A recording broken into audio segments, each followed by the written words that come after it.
not your normal podcast. Its purpose is to provide thought-provoking dialogue with a slanted perspective. Here we encourage influential conversations. Give us a listen, like and share. Follow us on Facebook and Instagram. Welcome to CEO and the Doctor.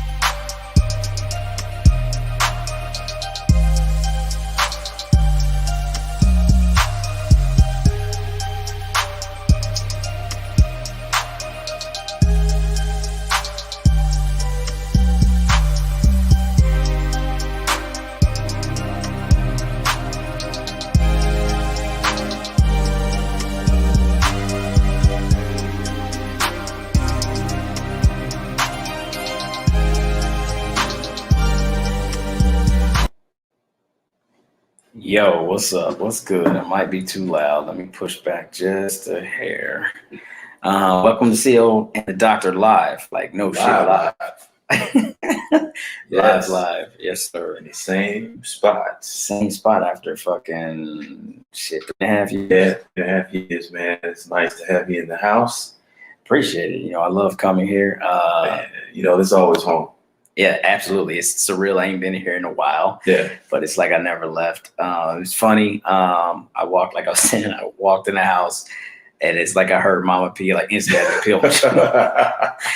Just peel my shoes right off, man. So yes, I'm happy to be back in the crib. What's also wild too, man. Like, so I finally got my first chance to ride in the 8 Series.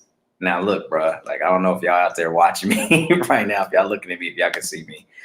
All I know is P is in the car, right? And he's doing this type of shit like this, and every now and then he do one of those and some shit. Like I'm like, and we at Westgate parking lot, so we literally just kind of going in like a circle trying to get to my car, and I'm like, who he know? I'm thinking he's doing hand signals or he see people that he know. Come to find out, the damn 8 Series is responding to this man's hands. It's got gesture control for just about everything. I can swipe phone calls, answer them, knob with my hands, turn the volume up, go to the next track. I'm still learning shit about that car 2 years later. Moral of the story, man, like I don't make enough. I gotta figure out how to fucking. I was like, do my Impala do that? I got in my car. You well on your way. Still gotta stop touch it, bro. I gotta touch it. But nah, that's super cool, man. So yeah, I'm sorry we had a little snafu a couple seconds ago. I mean, what else would we have if it wasn't CEO the Doctor? If it wasn't snafu, so it always starts with a glitch, but we are here. We're resilient. Very resilient. So we are good, man. So we got a good show for you guys tonight. Kind of getting the nerves. Feel like I ain't never done this. You would think that we've shot over 50 podcasts, we would know how to do this. But this portion is new to us because we haven't been in the same room ever to do this. Right. So yeah, I mean, with that said, like just trying to figure out the chemistry. Excuse the light. Trying to figure the best light. I know I'm not the lightest person. I probably should wear a great shirt, but at some point I might just fade the back out here. I'm so sorry. Look, we'll see how that. This dark is like a casualty of living in the desert. So it's a condition of living here. It's hot, and this is summertime out here. So, and I'm usually like caramel colored. Yeah, well, I'm just saying, we'll make it work, man. But we're gonna jump into the Flash, getting right to the show, because we mad late. That's the other thing. We always on CP time. So let's go ahead and jump into it. Here we go. All right, so in the Flash, we got several things. So I think we're gonna kick it off with Kevin Samuels. So if you haven't heard, there is a petition to potentially remove him from YouTube. When I first read this, now again, we got two schools of thought here. Like we understand why people were trying to get Trump off of Twitter and YouTube and stuff like that, just because he had his own way about doing things. But this is, we've seen Kevin be very, very truthful, and so he thinks, but be it in a very demeaning way. And I think that some people may be getting tired of Kevin and his advice, even though they call it and ask for it. But then he always is on the defensive about, well, you called me and you did this. But I still think there's a way to do certain things, what I mean? With some dignity and respect. But I'm gonna let you speak, and then we're gonna cue him up. We're living in a time where you consider Me Too and everything that's been happening. I'm not saying that he needs to tread lightly, but damn, he borders on rude every single time. Yes, You're asking for advice. It's like in anything, it's all how the message is delivered. Mm-hmm. You know, they're calling you in a vulnerable state, and you're making them feel worse. Yep. How's that helping? It doesn't. It doesn't. So let's give you about a minute of Kevin and what he said over the last few days.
Damn.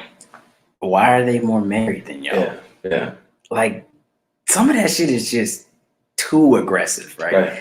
I understand being truthful. Like, I think it's honest to be truthful to people who you actually love and admire, care for. Yeah. So I expect you as my male counterpart, my mentor, my big brother, to tell me, look, you fucking up, and you're doing it from a place of decency, and not just to tear me down. Right. And I feel like you can monetize anything. Sex sells, right? Sure. So you could definitely monetize that. Well, why not monetize being an asshole? And he epitomizes being an asshole. And he makes it sound like any call that he gets that it's putting him out, it's inconveniencing him. Right. Now he's only monetized because he gets these phone calls. Facts. And I think that part is lost in it, in it all. And don't get me wrong, he's a successful businessman. Yeah. He's been doing some other things. But again, are you actually being a positive individual? Like, are you actually helping people by speaking to them this way? Like, nothing states anywhere that just because you're successful, you're better than anybody. Yeah. And a lot of times that shit is lost in translation, in my opinion.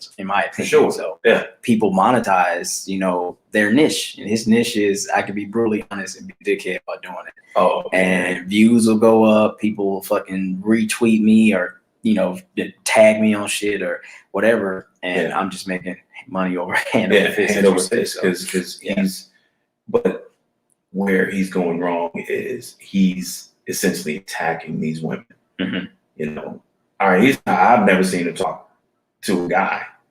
I have. He does the same thing. Yeah. He does the same shit. But to a person, every time that I've seen him discuss anything with a woman, he's bringing them further down. Oh yeah, they're already calling it the vulnerable state. Why this? Why that? Why am I not getting the right guy? Et cetera, et cetera. Now, some of these women, they deserve the brutal, honest truth. Because we watched one a few segments back where this woman was making like $30,000-$40,000, and she demanded that a guy make $100,000, educated, et cetera, et cetera. So we're like, look, you need to be a little bit more realistic. But there are certain. He can't have the same shtick across the board for every caller, right? And that's where I think that this thing is coming off the rails. Where you got this change.org petition to remove him from YouTube. Yeah, and I don't want to say it like this, but one thing that we know: Facebook, Twitter, YouTube, especially after the Trump administration, hate speech, anything that seems like it's in any kind of way almost negative, they're looking to scrub it, remove it. Yeah. So one may look at his whole fucking YouTube channel as So yeah, man, you just gotta be careful on what you do. You need to be an asshole to everybody. Man. Okay, man. Well, that's Kevin. So let's go into these Jamaican reparations. What's going on with that? All right. So the UK used to have, I guess, ownership. Actually, the Queen still Okay. exercises ownership over all the free land in Jamaica, and that's where they got the majority of their slaves from. Yes. You know, during slave time. So recently, Jamaica will ask the UK for reparations for slavery under the British regime. An estimated 600,000 people were kidnapped from Africa and enslaved in Jamaica when the UK abolished slavery. It took out loans to compensate the slave owners, not the slaves. Wow. Yeah. What the fuck? Yeah.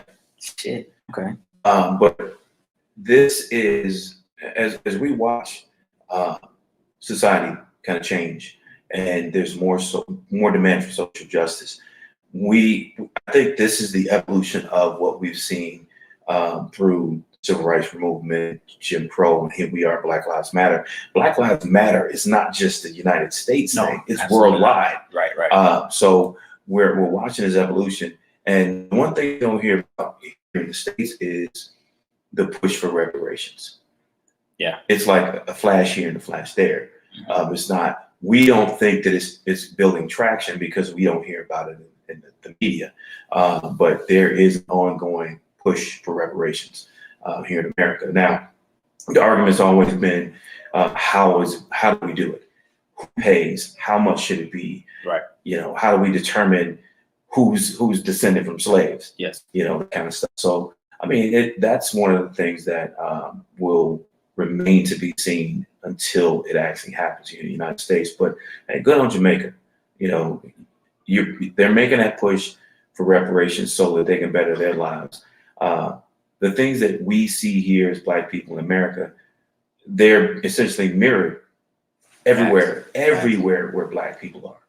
Facts. Okay. Well, I mean, with that stated, does Jamaica actually have a full-fledged plan, monetization? Have they talked about that, or is this just? It's just in its infancy now. So okay, there will be more to follow as we push, as we explore CRT. We're going to touch on different things like this: reparations here, reparations worldwide. Right. Anyone, any culture of color that has been enslaved historically. We're going to review those things and bring those things up during our CRT segments.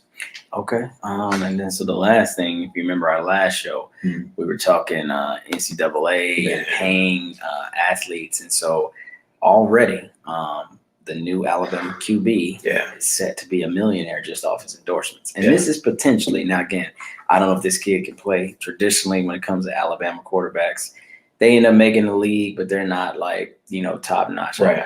Truly, Joe what's his name? Joe Namath. It's the last Alabama quarterback I could think of that's actually made a name for himself. I wasn't even born. So, but still, I mean, this could be potentially what we talked about as a positive thing, because maybe some of these kids will not make their ultimate dream, that being an NFL or NBA or whatever might have you, but they still might be able to monetize themselves enough through playing sports, doing endorsements, because they are QB1 for 3 years. Yeah. They are, a really good basketball player for 2 years, 3 years, whatever.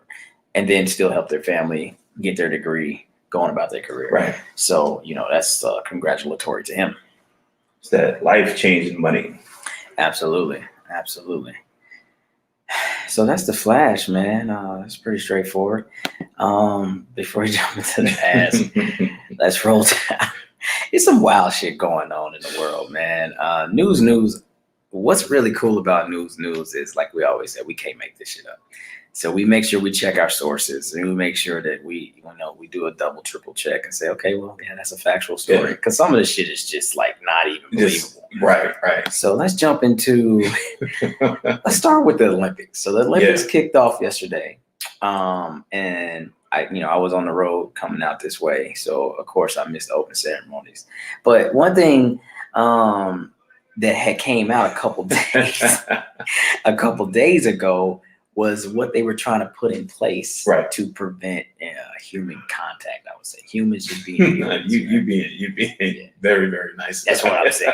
Like, humans, people are just naturally going to connect in their own way. Yes. So They came up with the anti-sex beds. And I'm sorry, there's a few viewers out here.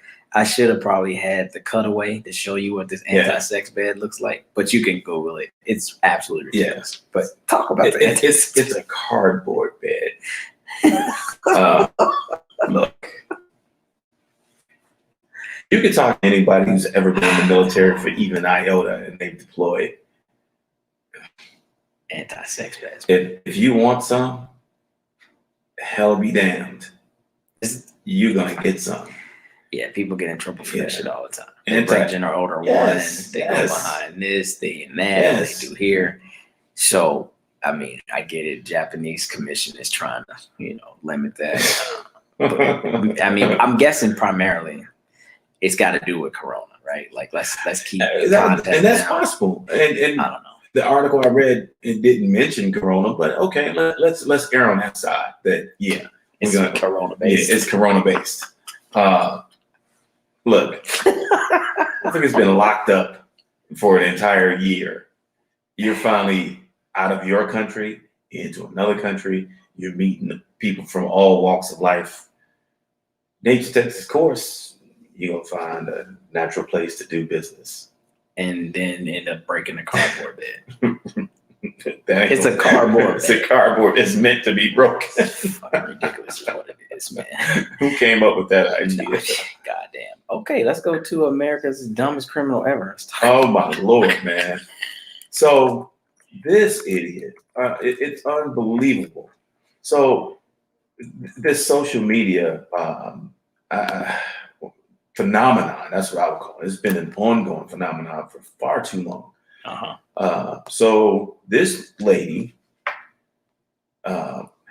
she was wanted in Tulsa, Oklahoma. Okay. They posted on her Facebook page, on their Facebook page, that she's wanted. They probably have the most wanted through all of, Oklahoma listed on their Facebook page. Right. What did she do?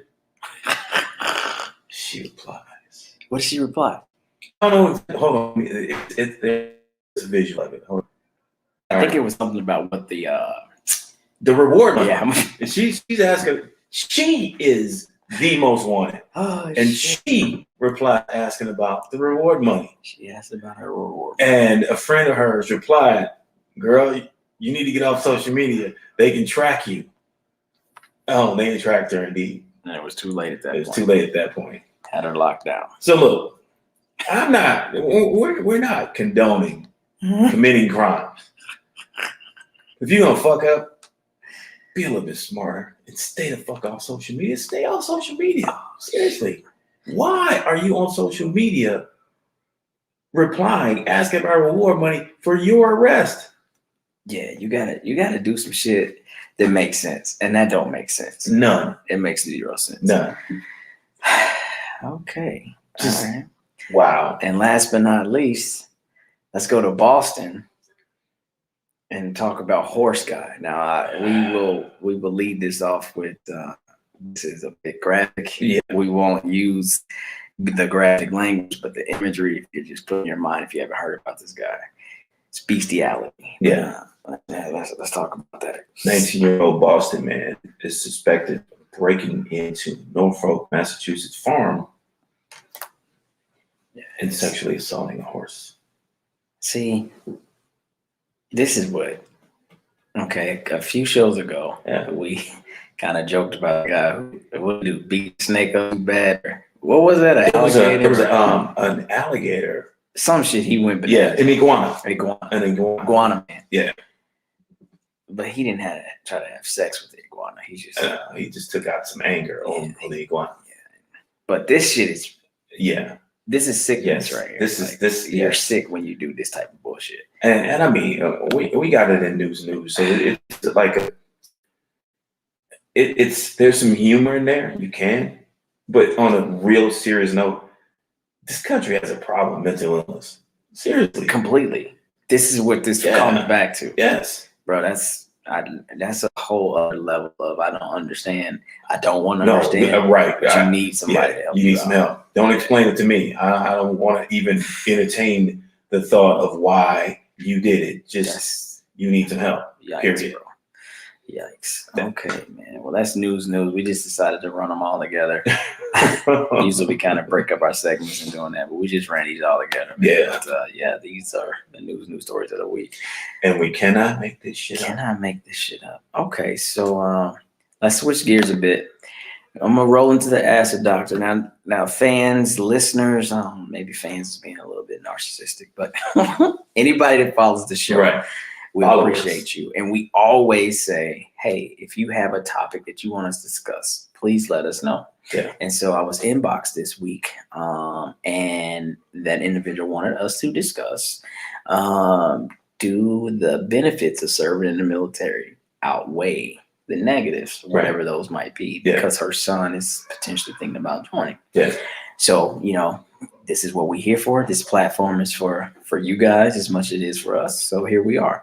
So I will lead with you, P. Do the benefits of serving outweigh the negatives that come with the lifestyle of being in the military? You being a 22-year veteran, Mama P, 20 plus years as well. Yeah. Both of you guys are retired, and so you have a breadth of experience on that. I'm pushing retirement. I have my own viewpoints, but I'll start with you. You're the mentor. Talk to me. Do they outweigh the negatives? By far, and that's the simplest way I can put it. Now, for me, growing up on the South Side of Chicago, welfare, last 4 kids. There are no military bases near where I grew up. I didn't know anything about the military, absolutely nothing. So, just on a whim, not really on a whim, I needed an escape. I needed to get out of Chicago. I didn't want to go to school. So went to the ASVAB, raised my right hand, left. In any walk of life that anyone pursues, there's going to be some things that you don't like. But in this case, the benefits definitely outweigh, the negatives. So the benefits, it helped me discover who I am. I learned a lot about pushing beyond my limits. Learned a lot about shaping my personality, my confidence level, building relationships with people I would have never, ever met otherwise. I mean, I grew up in a 99.9% Black environment until I left, so Right. I was exposed to all walks of life, different parts of the world, which growing up where I grew up, broke, food stamps, I would have never gone to England, never lived in Italy for 4 years, Germany, seen Spain, Turkey, all the places that I've been. The exposure, I think, the one thing that American kids lack is the viewpoint of other walks of life, of other cultures, of other countries. And I think the benefit of that for me extends to, my late wife, and it extends to my kids. My kids were exposed to so much more. So you don't feel limited in the world that you started off. Now, I never, ever left South Side of Chicago until I went into the military. Never been on a plane until I left. Same here. So all of these things, for me, I learned different things about myself. Professionally, I got a doctorate and didn't pay a dime for it. Yeah. So my toolbox is filled with tools and different opportunities. I can make different opportunities for myself. I think the thing that anybody that's coming into the military has to understand, and this is hindsight. It's always hindsight. I didn't have a plan for what was next. I didn't know if I was going to stay in 4 years, 6 years, 20 years. I just kind of re-enlisted every fucking 4 years. Right. And I didn't have a plan towards that end. And I recommend to anybody that's coming in, have a plan. Know what you're going to do, be it after year 4, year 6, year 10, year 12, year 20. Know what you want to do. Because one thing's for certain with the military, you're going to do your time, you're going to work, and you're going to be severely underpaid. That's a given. About it. Yeah, that's a given. But I would say I wouldn't even say that the deployments and going TDY are distinct negatives, because my deployments weren't awful. No, When I think back, they weren't terrible. You get into a routine, you go to work every day, and you go back to your tent or your trailer, and you just do that routine for 4 to 6 months, and you get out of there. In most cases, you make a little bit more money, that kind of thing. But what made my deployments really, really good for the most part was the people I was with. Mm-hmm. You're in a shitty environment for the most part, and everybody around you is experiencing the same thing. Right. So collectively, you survive and you get through that thing together. So what are the other negatives? You're gonna run into shitty bosses, but that's in every walk of life. Any profession that you work in, you're gonna run into shitty bosses, but you learn how to adapt and deal with that negative. The positive, man. I would say the biggest positive I got from the military is my relationship with you and our group of really our brothers. That we've helped shape each other's lives to the point where this is we have lifelong relationships. Right. Yeah. That's one of the biggest benefits. The biggest, I met my wife. We're married 20 years, we got 2 kids, we built a life together. And I don't know that would have been possible if I had not come into the military, if I had not done that time. So and having a wife that was military as well, she understood the trials that I went through most days. I understood the trials that she went through most days. So, it was easy for us to understand. It wasn't, where I've seen someone that's military married to a civilian, they going through it every day because their significant other doesn't really understand the pressures of living a life where you essentially don't own your time. You get called to work any time of day, you have to go. There's no, I can't come in. No, you better have your ass at the office or on post or getting a weapon or wherever it is. You have to go. You have no choice. That's my first wife. That played a huge role in us not being able to work through certain situations because she didn't understand what I at that point didn't even understand. It was brand new. And I was like, there were days I'm like, well, they don't even give a shit about me or my situation. I have kids, married, whatever. Though they say they do, us a lot of times I didn't feel that, so you've covered everything that I've already felt. So I'll try to go in a different avenue. Yeah. The benefits of the military. I think that no matter what age, if you're in the self-discovery mode, the military is a perfect place for you to go. Yeah. Why? You're going to get pushed to different heights, different challenges, exposure. You'll, even if you don't leave the country for your only enlistment or whatever you might do, not having, like you said, the comfort of knowing up the street is where my favorite this is, down the way is where I go to do this. You have to just learn how to be more than what you know. Yeah. Right. So I think that's important in anybody's growth because it puts you in a place of uncomfortableness that then drives you to learn more about you. Yeah. Right. Sure. That was me. Like you said, never been on a plane. I had never went west of the Mississippi. My only vacations truly growing up, go to Mississippi, Alabama for a family reunion. Yeah. That's where my grandparents are from. Or we would go to like a theme park. So Kings Island, which is right next door in Ohio. And we went to Disney once or twice. Right. And that's no fault of my parents. That's just my life. So cities that I used to, enamor, almost look at the TV like, wow, look at New York. Oh, wow, Arizona. Wow, California. Like you get out there and you're like, that's it. That's, my very first experience when I went to LA, Hollywood Boulevard, I wanted to just find Michael Jackson's, right? You never know how they really set that city up. LA, this is no offense to anybody. It's a very dirty city. Vagabonds everywhere. And so the shit that we see, like the big Chinese theater and all this other stuff, is right across the street from the hood. Yeah. Like right across the street from drug deals. But you learn that with every move that you ever make, you have a preconceived notion about different things. So the first time I went to Spain, you see different things in your head that about just cultural, iconic things about these areas. And you get there, it's like, what the fuck? Spain is one of the nastiest countries I've ever been in. Really? By far. Wow. Okay. But you would think on the flip side, Germany, you wouldn't think that that it's as, because just the tone, how they talk to each other, they have a really, really aggressive language. This is by far the cleanest country I've ever been in. That's by far.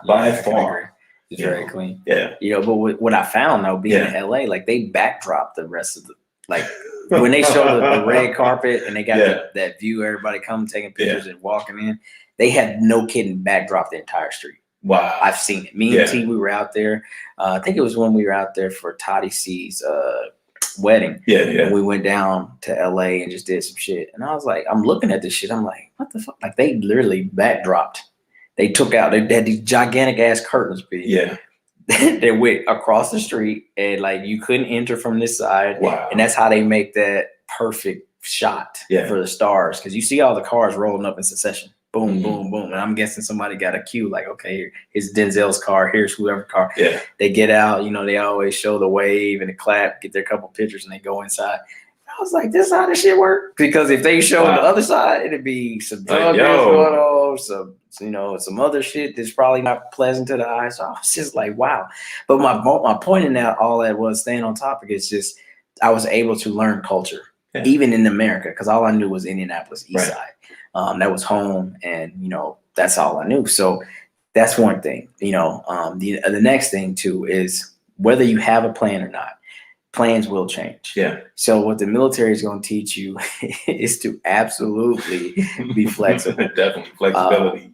This past week has been a fucking nightmare for me. Am I going to deploy? Am I not going to deploy? When you think about your last, the last year, it's been like short notice deployment out the door, and so a lot of that shit plays on your psyche at times because, I mean.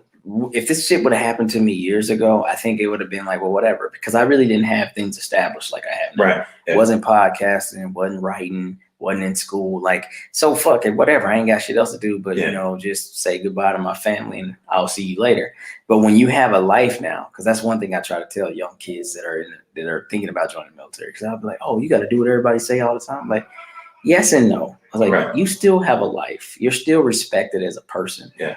I still have time to do me. But yes, I am on, I use air quotes, duty at all times. Right. Like, we have to learn that mindset. So teaching you flexibility. And then organization. That's one of those huge benefits because you have to manage your time. You have to learn how to say, okay, well, there's only 24 hours in a day, but now I'm a father. I'm a husband. Yeah. I'm a fucking flight chief, I'm a supervisor. Yeah. You just throw another title after another. I'm a coach for my kids' youth sports. I'm a podcaster. And you just keep going. Each title requires time. Time. And where do you find that time? And it's usually, you learn how to survive on, 4 or 5 hours of sleep. You make the time necessary to, as you prioritize those different titles and those different responsibilities. But I think that, it teaches you more about life than you would otherwise learn on your own, because you're required to push past your limitations. You're required to, and in normal life, you see people, I graduated from high school, worked at the post office, life's made.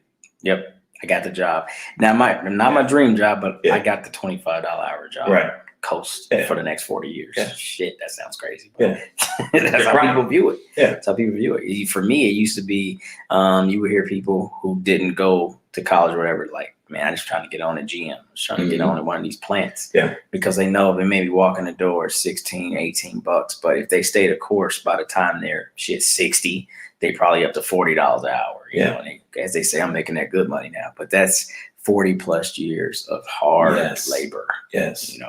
Dealing with all kind of shit we know about now, occupational exposures in every level, noise, chemical hazards, whatever. And so not wanting to have a life that just seemed me follow what the trend was was another thing because I tried college. I had a couple jobs, and I had no fucking real idea what was next. Yeah. But I knew I was bound to be more than just somebody who graduated high school and stayed the course for the rest of my life in Indiana. Yeah. Maybe take a vacation here or there. But no, I was like, the world seems like it's way too open. It's way too big for me not to explore it. So I kind of backed into the military because we've talked before. Like I was not the kid in high school that when they showed up and was talking to you at lunch was like, oh, for real? I was the one that dipped out. I was gonna talk to them. Hey, what you gonna do when you get out? I'm like, not this shit. Yeah. Grab my lunch. Yeah. So never say never, right? Yeah. Become a hypocrite like me. But no, so when I think about the negatives, what are the negatives? And I'll stay like, I'm not even gonna say everybody has a family yet. So let's just talk about the negatives are. The negatives, if anything, are the construct. One thing the young kids, realize once they hit 18 or they're of age is like, well, I'm an adult now, I can make my own decisions. But when you join the military, what they gonna tell you right away? So let's pretend you join the military, you don't have a family, you're not married, kid, whatever. Oh, you live in a dorm. Yeah. So there's no right now you will be in a dorm until basically we tell you can leave. Right. You're on a meal card. You're on a meal card. Yeah. So you can use your money to buy, but you're not getting paid to go to the grocery store. Yeah. So because we're providing that for you. When it comes to supervision, you don't get to choose that. Yeah. I mean, for whatever reasons, we just have our one-offs with people. Like, I didn't get the good vibe from dude. I don't know if I really like it. Right. That might be your fucking supervisor. And you're gonna have to learn. As long as that shit doesn't prevent no kidding like real life problematic issues. Like, okay, my supervisor's racist and he hates black or some crazy shit like that. Right. They're not gonna just listen to your request like, oh, well, you don't like him or you don't like her, so that's not just no. Yeah. So you're gonna have to work through that. You don't get that choice. Yeah. So a lot of the choices are made for you, and you'll find yourself at times. I know this was me feeling a bit demeaned. Like I'm a fucking adult. Like right. And this is a really weird situation. My very first supervisor is literally months older than me, but he was single, no kids. I'm a baby on the way and just got married. And I'm like, I had to get out of my own mind that I'm not listening to this motherfucker. Like this literally like I'm 21 and fucking four months and he's 21 and 7 months and you telling me not to drink? Motherfucker, you don't drink. Like, so it's like that type of weird shit that I had to defeat. Yeah. Because as a grown person and a young person had to grow up a little bit faster. I dealt with some shit that made me, in my mind, progress a little bit. Like, I was like, bro, I've been kind of doing this thing of adulthood for 4 or 5 years now. Right. And who are you? Like, I don't know. Maybe it's kind of like a culture shock because you go to other cultures and they're used to certain things looking a certain way. So if I'm to respect you, you need to be significantly older than me. Right. If I'm supposed to follow you, you're supposed to have a breadth of experience. Yeah. And the military will slap you in the face. And a lot of times your supervisor will be younger than you. Yeah. Or some crazy shit and it's all based on rank. That's it. All based on That's rank. it. You know, that person could have came in maybe 6 months to a year before you, and Exactly. he just happens to get someone just before you did. Hey, he's your supervisor. You're like, or y'all been homies. Yeah. That's the other thing, right? Yeah. Me and you, we came at the same time, but you smarter than me or whatever. You end up making rank. And I'm like, man, what the fuck? Wait a minute. I used to hoop. We hoop together. I know this weights. Now you my boss. Like, like that could be a weird situation too. So it's. I would say it taught me more about life than I know I could have learned in any other way. You know, especially coming from where I came from. In those different relationships, you know, you learn how to deal with uncomfortable situations because, like you just illustrated, you're never going to have that boss. It's a rare thing that you have that boss that's like, wow, I really like working for this mom. I really do. I mean, my 22 years, man, I had some really good, I thought I had some great people. Yeah, I had some great people. That was good. I worked for some really good people. And when I got to bio, I worked for a good lieutenant colonel. But when Jay Koss came into that office, that was by far the best boss I've ever had, man, because he empowered me. Yeah. You know, he didn't limit me. He empowered me. Hey, you do you take care of your people. I got you. As long as you can take care of me. and it's a reciprocal relationship. And, you know, we work that thing out. So the benefits will always, as long as you have an open mind. If you hear people all the time like, oh man, I don't know if I can do the military. I can't have somebody tell me what to do. Right. Unless you're signing the checks, somebody's telling you what to do. I don't care what you're doing. Right. If you're not the boss, you're not the one signing the checks, somebody's telling you what to do. Yeah. So get over yourself and make a choice. But maybe the military is not for everybody. I'm not going to say that it will work for everybody, because in our years, our 40 years of being in the military combined, we've seen people come in and they've gone quick. Yep. Because they failed to adapt to it. But I can say that it was by far the easiest thing I've ever done in my life. Oh yeah, I totally respect that, because now here I am pushing toward getting out, and I can't believe that through all the ups, downs, round the corners, everything, I'm like, it hasn't been that bad. And it really hasn't been, like, time wise. Sure, 18 years is 18 years. But I'm like, it's a blink. It's a blink. Yeah. Like, cause I remember, like you, I had no real set plan of going more than 4 years, which is why I pushed super hard to finish my bachelor's in my first term. So I made all my goals happen. The one thing that kept me in was the economy, because I just wanted to get out and be a teacher and a basketball coach. I chose a very simplistic mindset, so I thought of what I was going to do. Right. Because in a lot of ways, like, though I talked a big game, I didn't really understand challenge myself, right? Like, because people are like, why you want to be a history teacher and a basketball coach? I'm like, well, when I was in school, history was my favorite subject, and I loved to hoop. And I've hooped on, the collegiate level. Didn't get to play in high school because of some bullshit. Yeah. But I've played in the military and shit like that. And I just like hooping, And so I was like, I think that's it for me. I had no aspirations, no goals for anything bigger. But I think, whether you believe in religious things or you just believe in the right people will come into your life when they're supposed to, things happened that didn't allow me to follow that. Right. Because when I went home, I did my due diligence. I had about 8 months left. I took leave, and I went to my old high school, and I just started talking to my teachers. Yeah. It's like, don't you do this shit. And I was like, well, what does that mean? I was like, I thought you loved teaching. It's like, it has nothing to do with that. It's like the way we're going right now, these teacher strikes, the economy's not as great. And it's like, really, right now, most any school board can only offer you temporary position. That's a yearly thing or couple months here and there. It's like the tenured teachers, like, I'm talking to them now. They like, I've been teaching for 30 years. Yeah. I don't, knock on wood, have to really worry about anything. But these young teachers that's coming out, this is not the right time for that. And as you know, we don't get paid shit. Like, they were really truthful to me. Right. And I was like, shit. And I remember leaving home after that trip, not feeling right. I was like, man, I thought I had my whole life planned. I did everything I was supposed to. I finished these 4 years. It's time for me to go, but it's not time for me to go. So I'm glad I made the choice to overcome my selfishness, because at that point I thought I was done. I didn't have any ill will toward the military at all. Yeah. But I was like, if anything, I could just check that box. I'll have veteran next to my name, whatever else I do. Yeah. But now it's going to be retired. Yeah. So that's a different box to check, and it comes with benefits, right? So that's another benefit. You stay the course. Look, hey, and when you retire, you'll be what? 41. All right, so we'll go with 41. If you plan right, everything's planned right financially, you will not have to work. I'm retired. Look, I retired at 42. It was retired.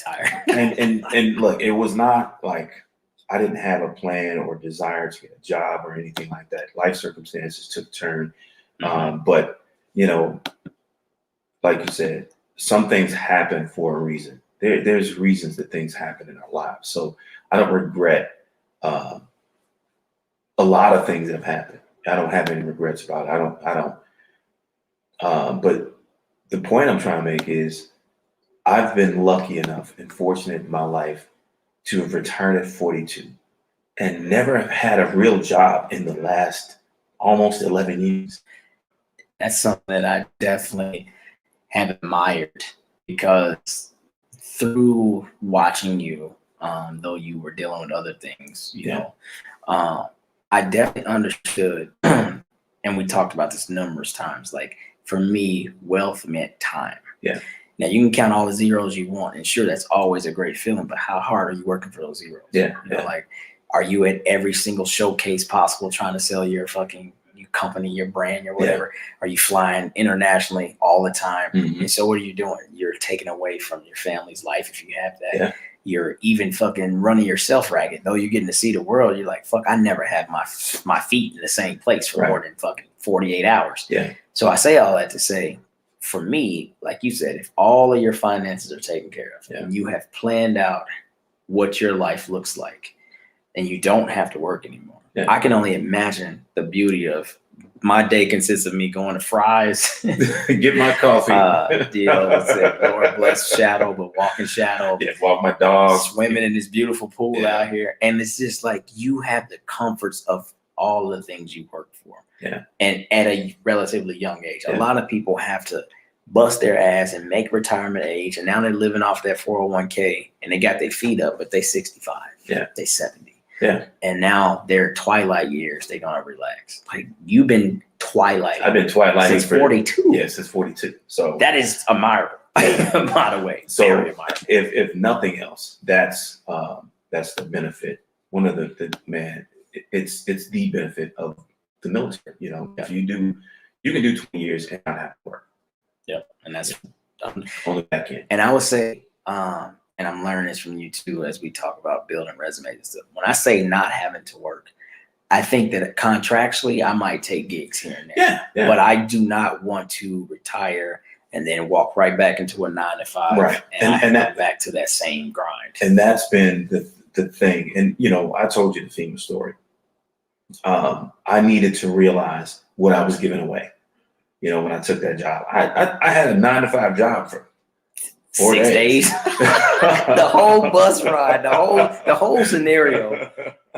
It was like an inside joke, and I had said, I'm like, I'm not gonna, say this in the negative way. I was like, but P ain't gonna make it. Like, me and Gino and shit, and Clink. I was like, Proc's not gonna make it. Dog. Yeah. I was like, he's way too like I've been off to listen to anybody tell him what to do. I mean, technically, I was off probably the last 4 years I was in the military. Technically, mentally, I was off. My responsibility was to my office, my people, period. That was my responsibility. Run through a wall for you guys, do what we need to do, make that environment as comfortable as possible, make sure you guys are empowered to do the things that you need to do. That was my responsibility. I'd already checked out military-wise. Yeah.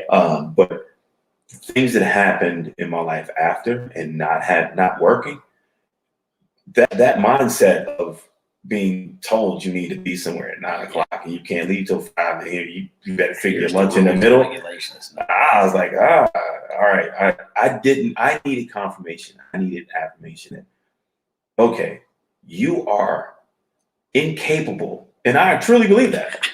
You, Stuart Proctor, you are incapable of fulfilling the responsibilities of a 9-to-5 job. And that's one of those benefits of being in the military for 22 years. But because we are wired from the earliest to go to school and get a job, it's innate. It's built into us. Yep. But mine had gone dormant for 5, 6, 7 years.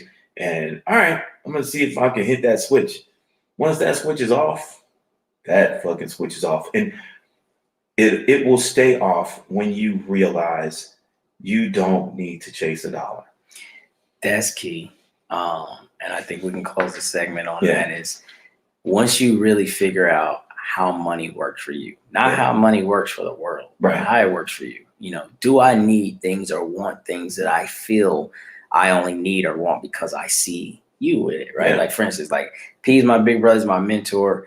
I know this man loves BMWs. I think it's absolute fucking foul upon myself to love BMWs because he loves them. Right. I just rode in his 8 Series, beautiful car. You can look it up. You know how much it costs.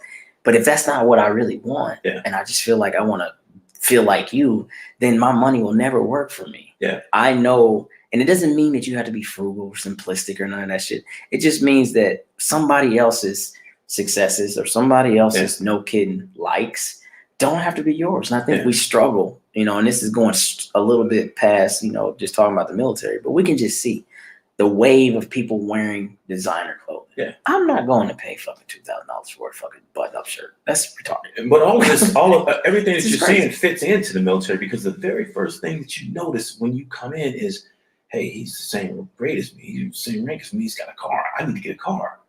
That's facts. And you're just as your parents Yeah. always say, like keeping up with the Joneses, Yeah. or not keeping up with them. Yes. You're going broke trying. Yeah, you that's the very first thing that happens when you come in. So, self-awareness is huge. Yes. It's required. Yes. You have to understand where you are financially and your responsibilities, because one, you can go broke, get yourself in trouble, get kicked out, that kind of thing. And then you never even knew what it was like to be in the military. Right. And I also say this too, man, like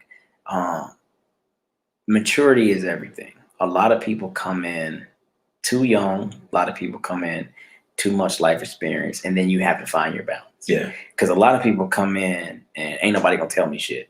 Why? I'm 23, 24. Yeah. I'm only doing this because I want to end up going to school. So you ain't gonna tell me shit. Well, it's definitely a fucking like situation where you're gonna have to give something to get something. Yeah, right. And one thing I've learned though, after you learn that system, then it becomes a take.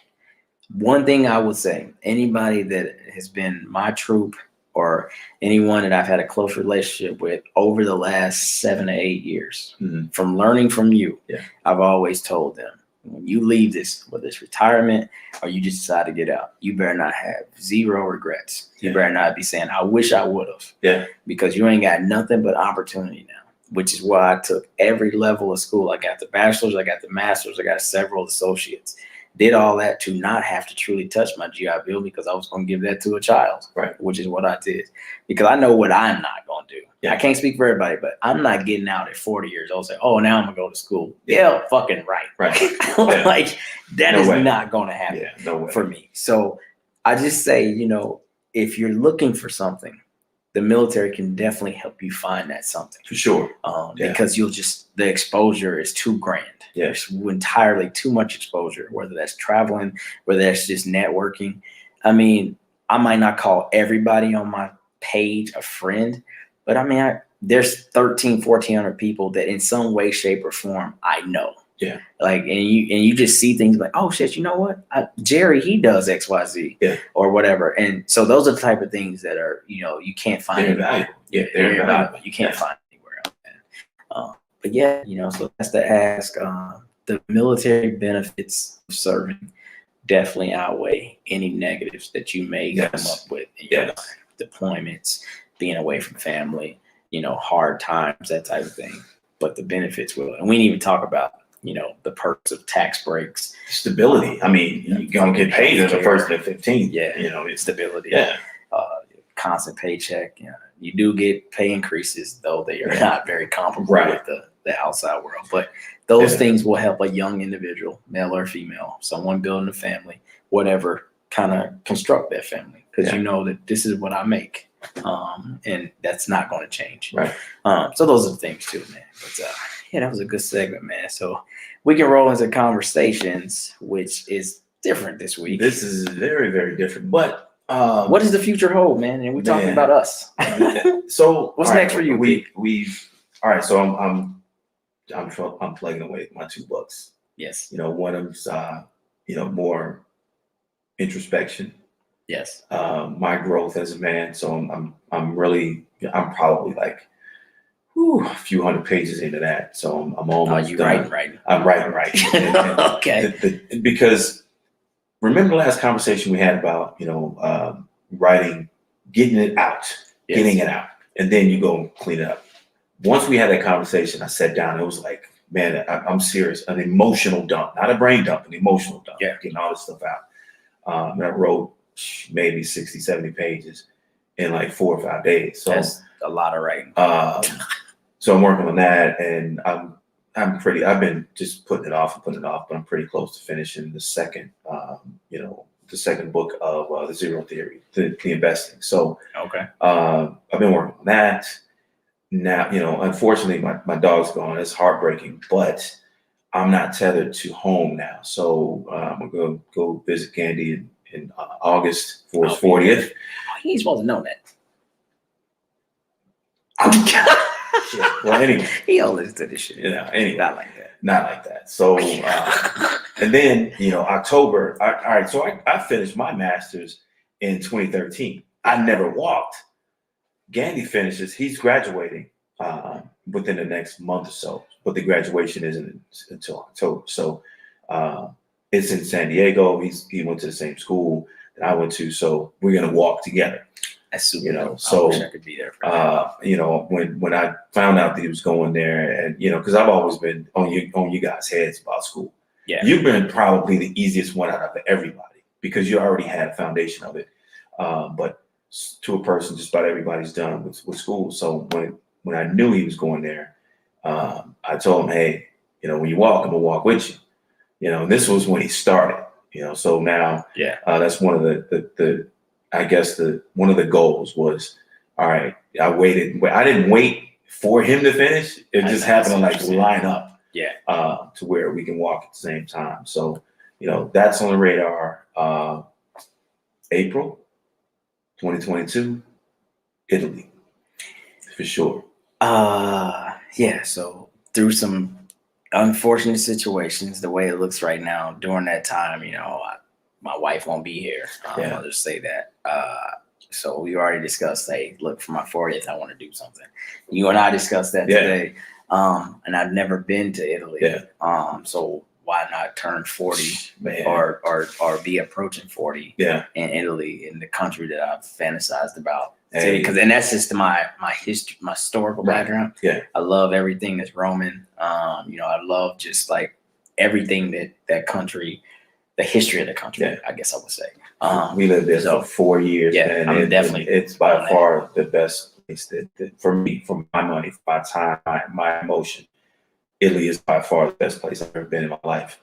You know, so the plan is, all right, so it's like $1,000 to fly there. That's like round trip. I can say that now. That's like So fly there, rent a car, fly to Venice, rent a car in Venice, and we can go anywhere. Drive anywhere. It's not like back in the day when I was there, you had to have a road map. You got a road map right in your hand. You can go anywhere you want to go. Facts. And we can go as far as we can leave Italy. Look, Germany's not too far. France is not too far. So all these different if we're there for a week, 2 weeks, we can go everywhere. All we need is gas money, which we gonna look. Money's not the problem. That's not even an issue. So 10, 12 days is a sweet spot. 10, 12 days, perfect. I'm gonna run up some racks, T. So that's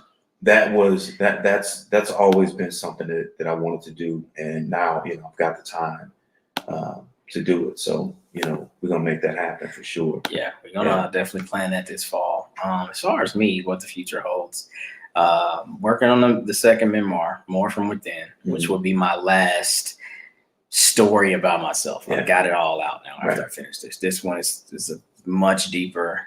You'll see. I don't want to give any exposure, but you'll see. This is more direct, much deeper stuff. And then I'm kind of working on a couple different novels. I want to get into some urban fiction type of stuff. So I'm kind of working on that. I actually, man, somebody was talking to me, and then I started really thinking about it. And so when I come to work every morning, P, or I'm leaving work or whatever, throughout that day, I have a lot of pent up aggression, bro. Right. It's just like living in Vegas that's when you know the end is near, man, because your tolerance is for is nil. Your tolerance becomes nil. I don't have it. And where I'm going, I vent about everything, bro. Like, and so what I think I want to do, man, I think I might have like a 10 to 15 minute pod that's completely different. That speaks to me. Right. Like a complicatedly misunderstood person. I know complicatedly is not a real word, but that's my Instagram handle. Yeah. And I always see the world through a different lens. Yeah. And it's like funny stories that I'll tell. Nothing that we talk about on here, nothing I talk about in the boys, but it's just like, you remember when you really used to enjoy certain shit. Yeah. Like for instance, like, me and the boys would always look forward to going to Vegas. Couldn't wait, right? The countdown, whether we flying, driving, we can't wait. Right. Now I fly home to Vegas, and the same motherfuckers that I used to be, woo, clapping and shit, like, shut the fuck up, like I live here. Like I don't want to hear this shit. Yeah. Or hey, I want to go downtown with the family and shit. So we took, funny story, we took Ace to Fremont. Yeah. And me and T, I was like, look at this motherfucker, right? Like don't be odds, but look, it's ass. walking all everywhere. Like, you know, Yeah. they go around half dressed and yeah, shit. yeah. And so this is Ace like trying to cut his eyes but not get seen by us. I was like, what you looking at? He's like, huh? And like, I'm like, I already know what a 15, almost 16-year-old is thinking. Like, bro, like he probably on his phone texting like, bro, she ain't got no clothes on. You gotta see this. So it's just wild living there now. I'm like, none of this shit has any more interest to me. And so it's just like random segments like that I might do just to like just here and there. But random observations from a complicatedly misunderstood perspective of all things, man.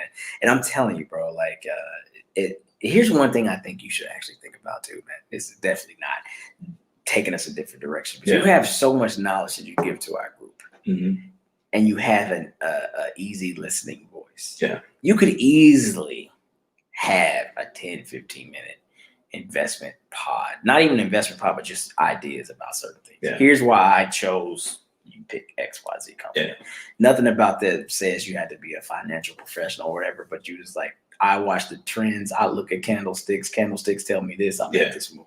Right. Or if it's just something about life. Yeah. I don't know, like I got into riding. Let me tell you about what it's like riding bike. Yeah. You know, from my perspective. I mean, bro, we have this initial platform, which is ours. Yeah. Has branched into, you know, so many things. I read something somewhere that if you write one book, there's potentially like 7 different streams of income off of that because there's so much you can do with it. Mm-hmm. And the same thing can be said about a podcast. Right? Like we're not monetizing this thing. We ain't making a dime at the point, but you get the confidence from doing something like this to then grow in all these other different directions. And that's, I wouldn't write a book or finish my degree if it wasn't for being able to get out in front of this and saying, okay, we can do this and without fear. And we talked about from the very, very first episode, you know, this was a conversation that was probably a year plus in the making in our group. Yes. You know, this was something that we all wanted to do as a group, conversation wise.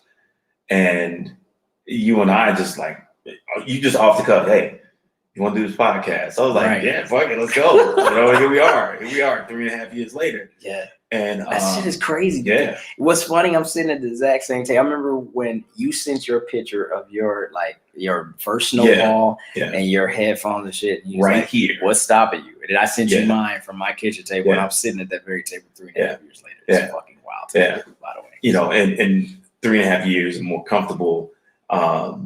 My fucking pits aren't sweating, you know, things like that. But, you know, it's funny you mentioned, you know, the different books you want to write. I started writing this Black Spy novel. There you go. Probably 4 years ago, man. And, you know, it was just like all right, I see this. Because when I write, I see pictures. Yeah. If that makes any sense. Yep. You know, even if it's something, you know, introspective, I'll see moments in my past that make me reflect, and I'll put those things in words. But it's just, you know, I wanted to write something that just completely different from anything that I've ever read, and I just started writing this spy novel. You know, this guy goes back home to pack up his grandmother's stuff, and he starts to find all these different secrets about his grandfather that he didn't know. Okay, already read people in. Yeah, his grandfather was he was a spy for France because obviously World War II we didn't get jobs as Black people like that. Right. So he went to France and he became a spy, but America wrote him off, so he could never come back home. He didn't know his grandfather. You know, so that's cool. Yeah, it's still in the works, but my creative mind just gets going, and it's. A lot of it has to do with us doing this podcast. Yeah. You know, kind of reinforces, you can be creative and be confident about it. You know, so push those limits, push, and see how far you can go with them. You know, so thanks, man. And this relationship is mutually beneficial because you push me and I push you. Absolutely, man. That's why I'm never afraid to like come to you and I'm like, hey, man, you know, I'm thinking about doing this. Do you understand where I'm coming from? I don't want anything to make you feel like all of a sudden I'm like branching off, which is what we talked about when I said I was going to do Indie Boys. Yeah. You know, how we talked about this next one. Go for it. Do it. You know, and it's just like, you know, I just feel like creative space is my next wave. You know, I always said, and it's not about money, but I always said, if I made thousands in my 30s, some kind of way I'm going to make millions in my 40s. Yeah. And I think that the only way that happens is through me being now free to do whatever it is. Yes. I'm not wishing upon a star and hoping some luck happens, but I'm trying my best to create avenues in all different ways to give my kids something to look at too. Like no matter what, my father always had a plan. He always had a way of challenging himself to go for more. And that's what I want them to see. You know, I don't want them to try to live up to anything and say, well, you know, I'm supposed to write books. None of that shit. It's just, I was a person who was like, I'm comfortable. And we should talk about this all the time. I had plenty of money when I lived out here. And I'm saying that lightly. I wasn't rich, but we did nothing with it. I fucked off so much money, tennis shoes, motorcycles, cars. But that's you. That's you. You know, and I did the same thing. And I always felt like I was playing catch up until I realized that I'd already caught up. Now I have the flexibility, you know, because there's a fear that comes with the expectation of the limited expectation that we come from. There's a fear that's always in that undercurrent because we're raised in that environment to live on minimalism. Right. This is the best you can do. This is it. Yep. You graduate from high school, you get that little medium ass job, and you stay there till you fucking 60 years old and you die. You know, that's literally the expectation. But when you surpass those things, that fear still doesn't go away. Yeah. You know, so no matter how much money that we saved and invested, I was always teetering on that edge. Like, one thing could go wrong and it's all gone. Nothing. You know, but my wife would always tell me, trust what you're doing, keep doing what you're doing, keep doing what you're doing, keep doing what you're doing. And that just kind of reinforced it. Okay. Yeah. I didn't let that fear dominate the way that it used to. You know, and that's another one of those things that you prove points to yourself by challenging yourself. And, you know, I would guess that now, where you are now in your marriage, in your life, where you are financially, you have a comfort there. Now, it's not a satisfaction. It's just a comfort. Yeah. You know, you don't, it goes the back fear to the doesn't zero drive you. theory. Like you get to a point like, okay, that's the new zero. Yeah. So as you go past that zero, it's not like I can never go below it, but it's just like I understand what my new normal is. Yeah. Because you made it so clear in your very first zero theory is we are used to seeing 2 zeros maybe max. Yeah. $100. Yes. Like, okay, if I go below that, I'm broke. Right. But truly the zero is zero. It's right? zero. Like, Yes. And we were always look at our finances as, all right, we got paid this, and as long as it doesn't say zero, I'm doing okay. Yeah. Never putting any kind of emphasis on like, well, maybe if that zero was just 1, This is my line. then 1 becomes 10. Yeah. And then you're like, down 10's 100. And then before you know it, you're like, I will never have less than $5,000 to my name. Yeah. And I stand on that. And then before you know it, I'll never have less than $20,000 to my name. And I stand on it. And you just keep going. And as I've followed this theory loosely, at certain points, and then very strict, because I told you I got very strict. I was like, this shit is easy. Yeah. It's beyond Yeah. easy. And that's where I am now. And I'm just like, you know, that's why wealth to me looks so much different. That's why I'm not afraid to quote unquote make money moves now. Yeah. And when I talk to T, I'm like, hey, look, you know, we're going to use X amount of dollars to do this and this, and this is why.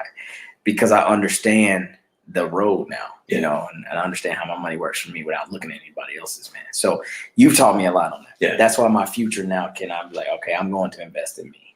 So let's For get sure. this board. P. We let's do this. and Let's do that. that's the thing that we've done is we've realized the creative, you know, foundation of who we are. Yeah. And we're exploiting that. Slowly but surely we're exploiting that. I don't ever want to go back into a situation where somebody owns me. Facts. And going into, especially after 22 years in the military, don't get me wrong, I love my time in. I love serving. I loved it. Yeah.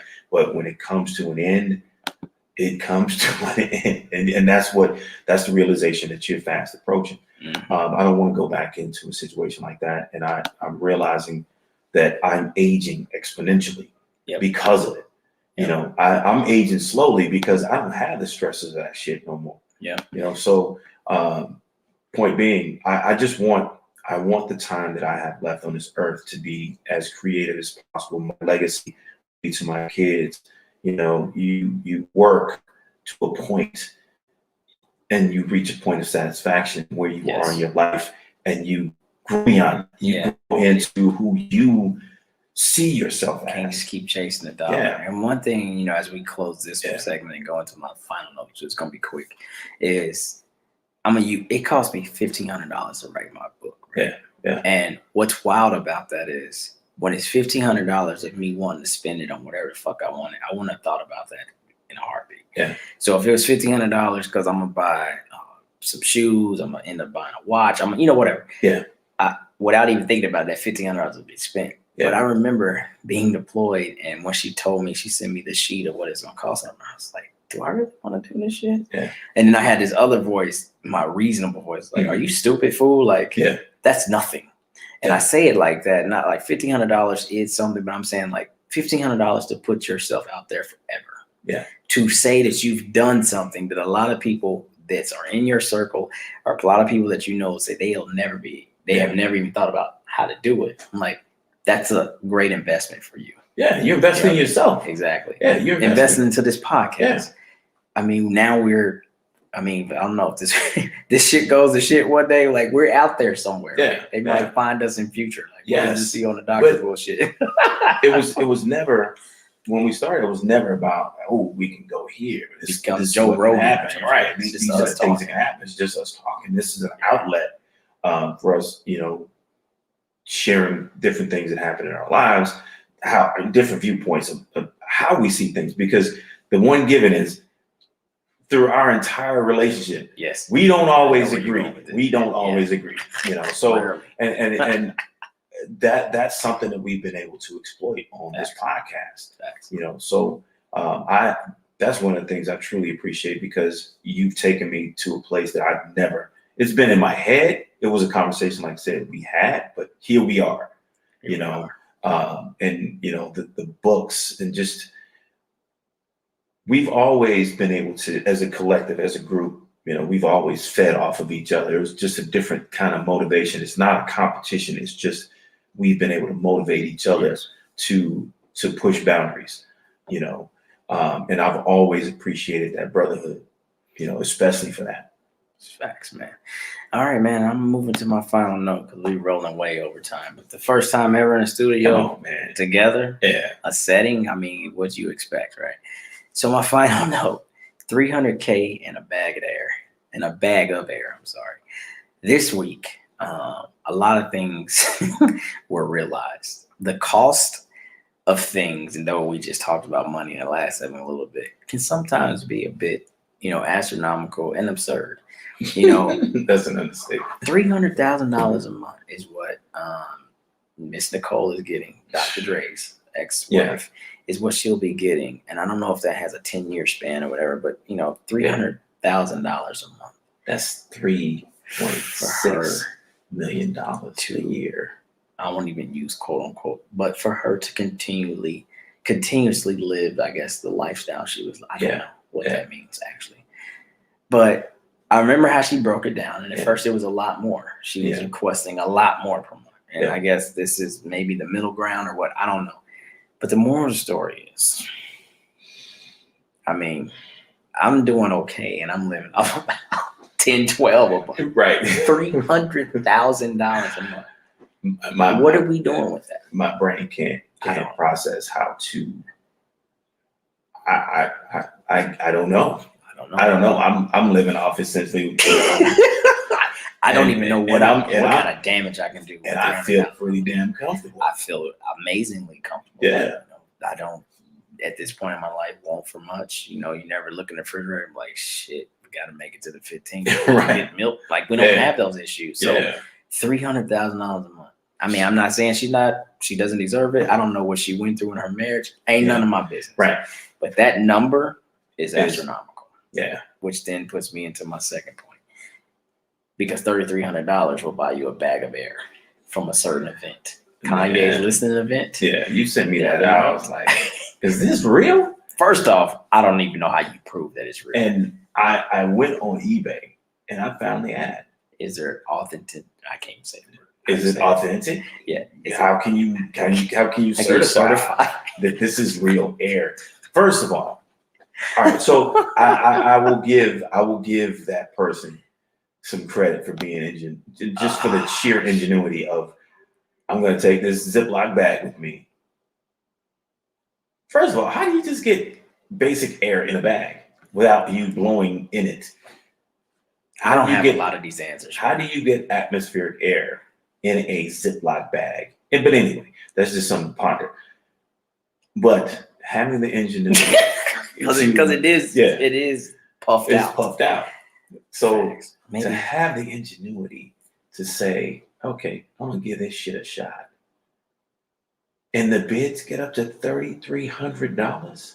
Maybe he has the hapsite cyclone we use where we draw air and then force it. I mean, I don't know. There's a lot of things that can be said here. But the fact that you said, like, why $3,300? Why not? My sensible mind would be like, that shit ain't gonna work. I would never do it. You know, just my logical mind would close that out. So I got to give him some credit for the ingenuity.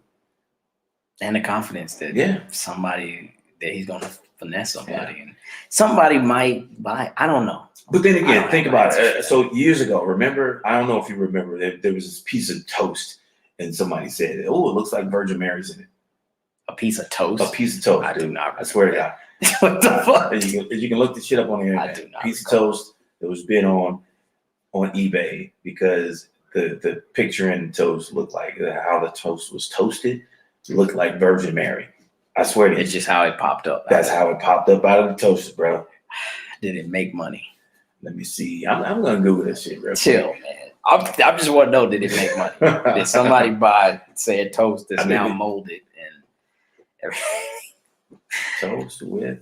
You can't. I mean, I don't know, man. So this week has told me a lot about how I don't understand how a lot of things work. Because I mean, I guess we've seen what divorces from rich people can get you. I mean, look at Mrs. Bezos. She's now the richest woman in the world. And she's donating that money. She's donating a lot of it. Mostly to HBCs. This is facts. Good on her. Okay. Real quick, I'm going to spit this out. BBC News Americans. Virgin Mary toast fetches $28,000. A decade-old toasted cheese sandwich said to bear an image of Virgin Mary sold on the eBay auction site for $28,000. I mean, this was in November 23rd of 2004. Yes. So anything that somebody can value, someone will pay for. Really. So bags of hair, toast, $300,000 a month from a divorce. I mean, what else can you say, man? But this has been amazing, P. We got to do this much more often, man. We close enough to do it. Yeah, whether we you just come 4 to hours me apart, so. or I come to you. Appreciate anybody stop by. Donna Clean was in here for a little bit, and a couple other people pop in, pop out. We appreciate you, man. So you guys enjoy your Saturday evening. This has been CO and the Doctor. We out.